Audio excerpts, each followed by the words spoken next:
Iya, oke teman-teman. Berjumpa lagi dengan saya, Factory. Ya, oke. Kali ini ya langsung to the point temanya dalam rangka bedah ebook saya, yaitu temanya topiknya dokumen. Dokumen apa? Banyak dokumen ya di dalam export import. Namanya pro forma invoice. Nah, pro forma invoice itu apa sih? Sebenarnya ya invoice, faktur. Pro ya, pro itu sebelum. Jadi sebenarnya faktur ini dibuat sebelum eh, terjadi ekspor ya, dan juga tentunya belum sampai jalan ya. Jadi sebelum itu ada dua jenis pembayaran kan. Jadi untuk yang pembayarannya di depan ya, pro forma invoice itu minta ditransfer dulu ya, kayak di marketplace yang online, minta ditransfer ya dengan kode billing tertentu. Itu sebenarnya uangnya masih di hold, dipegang oleh marketplace itu. Begitu dia sudah ngeklik kirim ya, itu baru uangnya dilepas oleh marketplace. Tentunya marketplace ngambil sebagian dari proses ini. Nah, performa invoice dalam volume containerized ya, dalam konteks ebook saya, jadi kita ekspornya 20 feet atau 40 feet ya, itu artinya minta dibukakan LC oleh importer. Jadi ini dokumen eksporter kepada importer, please open the LC through our bank. Nah, misalkan di Indonesia ya, in Indonesia with the branch of BCA misalnya, seperti itu. Minta dibukakan LC ke banknya eksporter, banknya apa, cabangnya mana. Ya, seperti itu.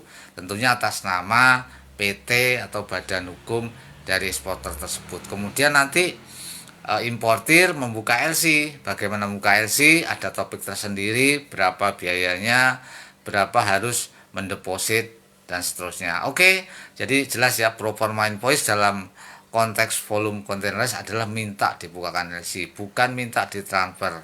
Ya, dalam konteks umum bisa jadi pro forma itu minta ditransfer. Ya, minta ditransfer, kemudian setelah ditransfer baru eksporter itu diberitahu oleh marketplace untuk eh, mengekspor, kayak di marketplace di manapun ya, di media sosial seperti itu. Ditransfer dulu baru dikemas, kemudian dikirim ya kan. Dan proses itu bisa dimonitor lewat webnya marketplace tersebut. Oke, semoga bermanfaat. Factory. Iya, selamat malam teman-teman. Langsung saja ya, dengan saya, akun saya dengan gelar.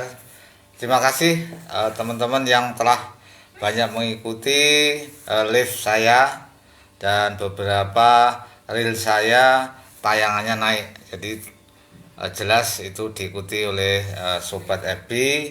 Terima kasih. Spesial akun saya ini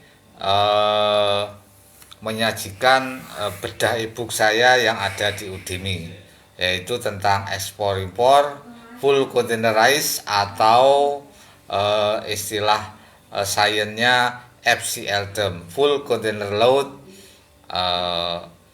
line ya, atau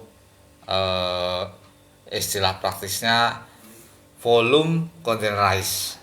Containerized dalam ekspor dan impornya 20 feet atau 40 feet. Ya, seperti diketahui bahwa jenis kontainer itu ada dua, 20 feet dan 40 feet. Yang 40 feet ada high dan standar. Oke, terima kasih. Kali ini mungkin baru ya topiknya, yaitu tentang pembayaran. Ya, kemarin saya singgung bagaimana sih sebenarnya pembayaran dalam ekspor impor.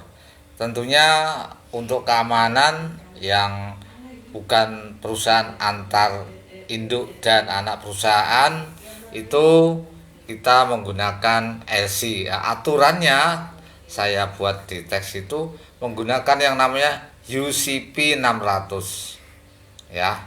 UCP 600 bisa di search baik Google, itu aturan yang mengatur tentang bagaimana LC dibuka antara dua belah pihak.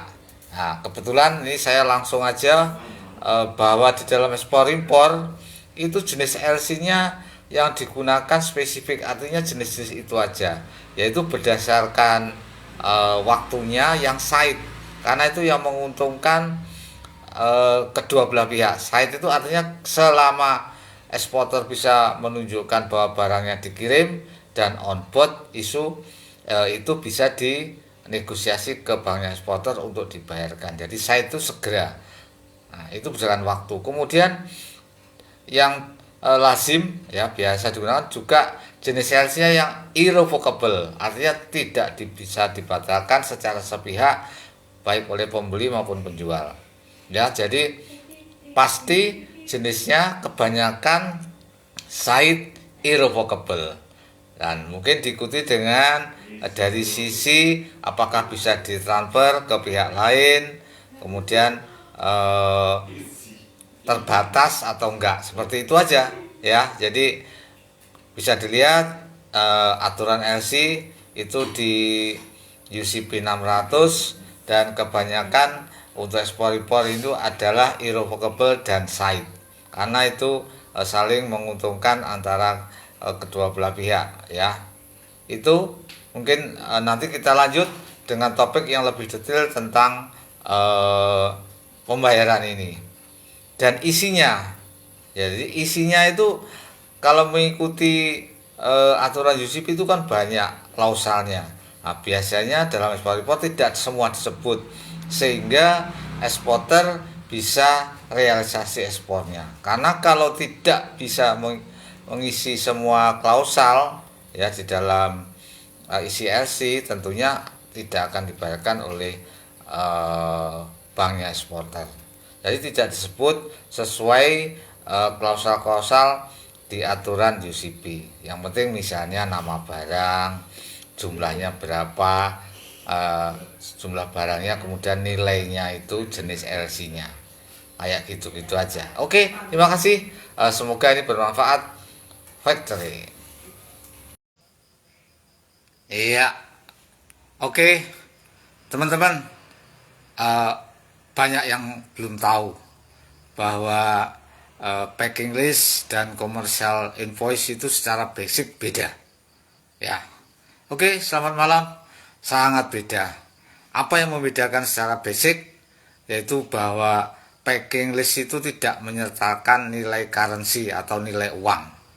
Nah, commercial invoice itu wajib menyertakan nilai uang atau seperti tagihan kwitansi. Jadi faktur bahasa Indonesia seperti itu.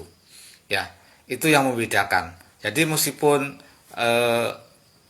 listnya sama, tetapi packing list itu tidak menyertakan nilai uang. Jadi daftar barang. Sementara commercial invoice wajib menyertakan berapa sih tagihannya, seperti itu.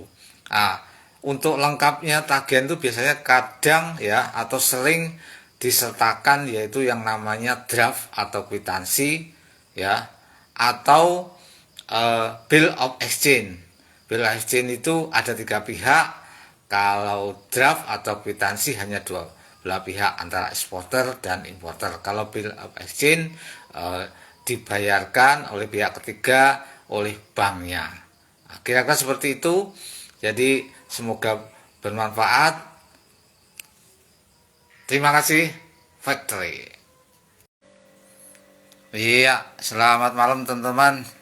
Ya, kita mulai lagi ya, live yang kesekian kali ya. Bedah ebook saya dengan tema langsung saja, yaitu apa sih beneficiary dan applicant ya. Istilah ini sering ditemui di dalam dokumen maupun operational ya, itu ekspor impor, volume containerized atau istilah sainsnya FCL term, full container load. Nah, seperti diketahui bahwa ekspor impor dalam volume containerized, jika bukan perusahaan anak atau induk itu biasanya pakai LC karena demi keamanan kedua belah pihak. Nah, di dalam hal itu importir itu membuka LC. Nah, kemudian eksportir menerima LC. Nah, disitulah terjadi istilah applicant, ya. Jadi applicant itu berarti importer.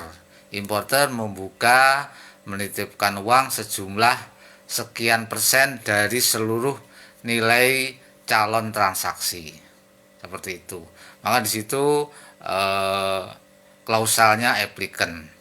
Klausal applicant berarti itu importer. Kemudian untuk eksporter itu klausalnya beneficiary. Makanya disebut juga LC yang diterima oleh eksporter itu beneficiary LC atau LC-nya eksporter. Nah, kira-kira pengertiannya seperti itu. Kemudian nanti kita bahas jenis-jenis LC apa yang sering dipakai oleh pihak eksporter dan juga tidak merugikan importer, artinya win-win solution. Kemudian nanti kita bahas juga bagaimana sih sebenarnya pengisian LC. Kemarin secara global sudah saya singgung berapa sih biayanya membuka LC, itu sekian persen dari nilai LC dan dasarnya adalah sales kontrak. Kemudian disebut juga di situ biayanya disebut provisi, selain ada biaya-biaya lain misalnya dokumen fee. Nanti demikian juga eksporter pada saat mencairkan uangnya juga disebut biaya provisi bank, sejumlah berapa nilai realisasi ekspornya, sekian persen dari nilai realisasi ekspor.